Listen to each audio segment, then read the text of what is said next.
நமஸ்காரம். வாஸ்து டிப். திருமாலிருஞ்சோலை 108 வைணவ திவ்ய கஷேத்திரத்தில் 91வது கஷேத்திரம் மதுரை மாநகரில் இருக்கக்கூடியது. இந்த கோயிலில் தொட்டி திருமஞ்சன திருவிழா ரொம்ப விமர்சையாக கொண்டாடப்படும். இந்த உற்சவம் ஐப்பசி மாதத்தில் வரக்கூடிய சுக்லபக்ஷ துவாதசி அன்னைக்கு நடைபெறும்.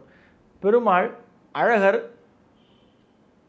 சௌரி முடியோட மேலே மலைக்கு மேலே போய் அந்த சின்ன குகைக்குள்ளே வரக்கூடிய அந்த நூபுர கங்கையில் குளிப்பர். அவர் மேலே தலையில் பட்டு அவருடைய திருவடிகளில் கங்கை ஜலம் பட்டு நம்ம மேலேயும் அது சேரும்.